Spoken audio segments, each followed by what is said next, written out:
तुझे पाय सुख सर्व आहे. सर्व प्रमाणावरून एकच लक्षात येतं महाराज की सर्व सुख हे देवाच्या पायाजवळ आहे. साधक म्हणलं महाराज ठीक आहे, तुम्ही म्हणता सुख प्राप्ती करता देवाच्या प्राप्तीची गरज आहे, पण महाराज तो देव आम्हाला मिळावा असं वाटत असेल तर त्याच्यासाठी काय करावं लागेल. महाराज म्हणतात पुढे तुला वाटतं ना देव मिळावा, त्याच्यासाठीच सांगतोय. मनवोनी शरण अभंगाच्या पहिल्या चरणामध्ये जगद्गुरु तुकोबराय वर्णन करतात. मनवोनी शरण जावी सर्व भावे देवाशी. म्हणून जीवानं देवाला शरण गेलं पाहिजे. का गेलं पाहिजे? सर्व भावाने देवाला शरण गेलं पाहिजे. सर्व सुखाची प्राप्ती ही देवाजवळच आहे. बाकीचं सुख या ठिकाणी कुठेही मिळणार नाही, देवापाशीच मिळतं. म्हणून मनवोनी शरण जावी सर्व भावे देवाशी.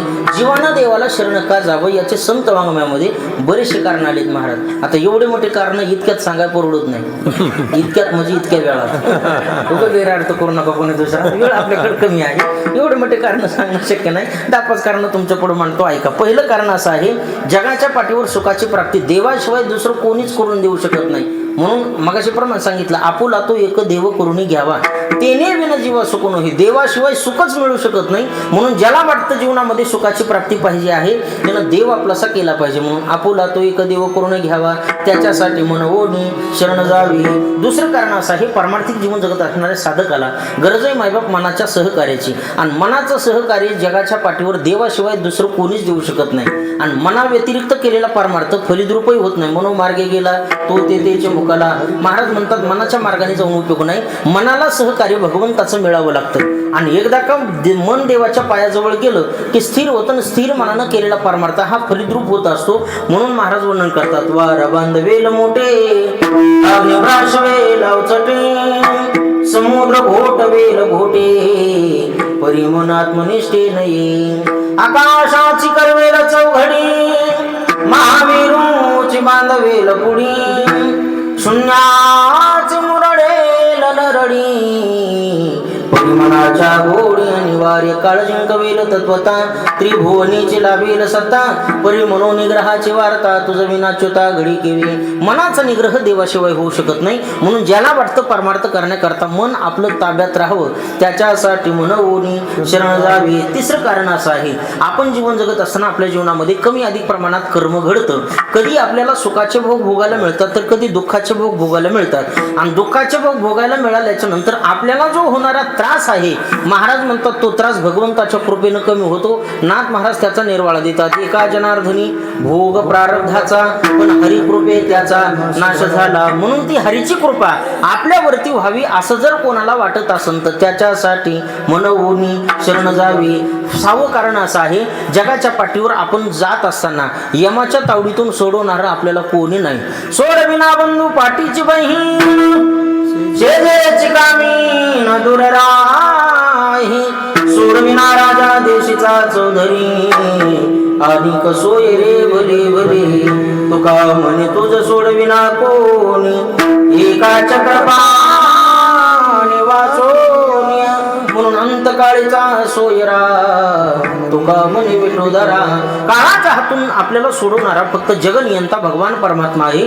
म्हणून महाराज म्हणतात काळाच्या हातून त्या देवानं आपल्याला सोडवावं असं वाटत असेल तर त्याच्यासाठी मनवोनी शरण जावे. 7वं कारण असं आहे, जेवढे आकाश मंडलामध्ये तारे आहेत तेवढे जरी आपले शत्रू झाले पण एकटा भगवान परमात्मा जर आपला मित्र झाला आपल्या केसाला सुद्धा धक्का लावायची हिंमत जगाच्या पाठीवर कोणाची होत नाही. जितनी तारे गगन में उतने शत्रु हो लेकिन कृपा करे कर गुराज बाळून बाका होय. आपल्या केसाला सुद्धा कोणी धक्का लावू शकत नाही. म्हणून तो भगवान परमात्मा पाठीमाग उभा राहावा असं जर वाटत असेल त्याच्यासाठी मनवोनी शरण जावी. 4 वेद त्या देवाला गातात, 6 शास्त्र देवाला गातात. 4 वेदी जाण 6 शास्त्र कारण 18 ही पुराण हरीशी गाती म्हणून शरण जावी. श्रुती माता सांगते विठोबाशी शरण जावी, निजनिष्ठा नाम गावे म्हणून शरण जावी. एवढंच नाही तर स्वतः भगवान परमात्मा बोलतात, जो म्हणजे होय अनन्य शरण त्याच निवार मी जन्म मरण या लागी शरणागता शरण्य मीची योकू. महाराज म्हणतात म्हणतात जो कोणी मला अनन्य भावाने शरण येतो त्याचा योगक्षेम मी वहन करतो.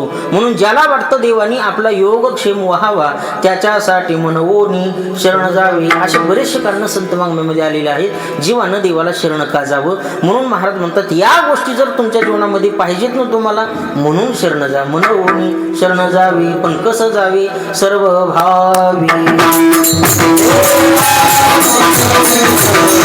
शरण जावे सर्व भावे देवाशी. उत्तर अर्धामध्ये महाराज सांगतात सर्व भावानं जीवानं देवाला शरण गेलं पाहिजे. आता सर्व भाव म्हणजे नेमकं काय तर नाथ महाराज त्याचं गोड भागवतामध्ये वर्णन करतात. क्रियते विश्वं स्मरत्या गे हरितता पतिव्रता यथा नारी पते स्मरते नित्यशा भयात सर्व तेजेत हरत लोभी यथा धनम पुत्रे कामे यथा पुत्र तथा विष्णू प्रकाशकम. कृपण जरी दुरे जाय तरी तो घरीचे ठेवणे जीवे वाहे तैसे माझे प्रेम पाहे जो हृदय वाहे सर्वदा. कावन्या गर्भ संभविला पाटी उल्हासे वाढवी गोरटी तैसी माझ्या प्रेमाची पोटी आवडी मोठी जय होय. सुदैव जावे आल्या घरा जे मी सर्व सोवेची सुंदरा तैशी माझ्या प्रेमाचा कळवळा पुराजा जीवारा ओसंडी बीजाधिकाधिक पिरिता उल्हास कृषिवळाचे चित्ता तैसे सर्व सोमज अर्पिता तैसे कळवळता जैवटी सगुण स्वरूप समर्थ भरता निगोनी गेलिया तत्वता त्या लागे तळमळी जैशी कांता तैशी कळवळता जैवटी. गोड वर्णन नाथ महाराज करतात. जसं पतिव्रता स्त्री सर्व भावांनी आपल्या पतिवरती प्रेम करते. धनलोभी माणूस सर्व भावांनी धनावरती प्रेम करतो तितक्या सर्व भावानं जीवानं देवाला शरण गेलं पाहिजे. पतिव्रते जैसा व्रतार प्रमाण आम्हा नारायण तैशा परी सर्व भावे लोभ्या आवडी हे धन आम्हा नारायण तैशा परी. सर्व भावाने जसं धनलोभी माणूस धनावरती प्रेम करतो एवढे धनलोभी माणसे महाराज जगाच्या पाठीवर काय सांगावं. एवढे कृपण एवढे कृपण एवढे कृपण. महाराज म्हणतात कृपण चित्तवृत्ती जैशी आणि रोवणी घाली ठेवया पाशी पोटाही त्रिशुद्धी न खाय. नाथ महाराजांचं चिंतन आहे. महाराज काही काही कृपण माणसं काही काही वागायच्या खिशामध्ये 10,000 रुपयाचे बंडल असतात महाराज. पण घशाला जर कोरड पडली ना प्रवासामध्ये 10 रुपयाची बिस्लरी घेऊन साधी पाण्याची बाटली घेऊन सुद्धा प्यायची दानत यांच्यात नसते.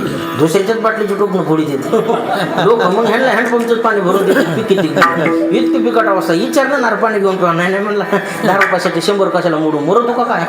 इतकी बिकट अवस्था आहे महाराज. मी एका हॉस्पिटलवरती एक वाक्य वाचलं होतं. काही माणसं जीवनामध्ये पैसा कमवत असताना पूर्ण आरोग्य धोक्यात घालतात. काही माणसं जीवनामध्ये पैसा कमवत असताना पूर्ण आरोग्य धोक्यात घालतात आणि धोक्यात गेलेलं आरोग्य पुनर्प्राप्त करण्यासाठी जीवनभरात कमवलेला पैसा पुन्हा त्याच्यात घालतात. म्हणजे जशाला तसे. काही माणसं जीवन जगत असताना असे जगतात जणू कधी मरणारच नाही. काही माणसं जीवन जगत असताना असे जगतात जणू कधी मरणारच नाही आणि एक दिवस तोच माणूस असा मरतो जणू कधी जीवनच जगला नाही.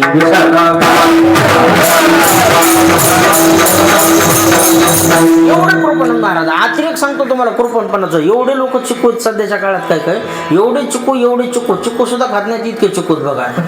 सगळ्या फळामध्ये स्वस्त फळ जर सध्याच्या काळात कोणतं असेल तर चिकू आहे. पण तितकं सुद्धा घेऊन खायचं लोक नको म्हणतात. म्हणजे किती चिकू असते याचा विचार करा. एवढे कृपण आहेत महाराज. आमच्या गुरुवारी आता दृष्टांत सांगायचे. लय माणसं चिकट आहेत म्हणायचे. किती चिकट. 2 जण मित्र होते. एक मित्र दुसऱ्या मित्र म्हणला रामभाऊ चल माझ्यासोबत जनरेटरच्या दुकानावर. म्हणला कारण नाही म्हणला कोंग्याचा दात मॉडेल नवीन कोंगा घ्यायचा आहे. म्हणलं मूर्खच का काय कोंगाला किती मोठे दात असतात. एक दात मॉडेल जर तू नवीन कोंगा खरेदी करतो म्हणलं नाही तुझ्या संसाराची दुपारात वाट लागायची. म्हणलं तसं नाही रे त्या कोंगाला तेवढाच दात राहिला होता.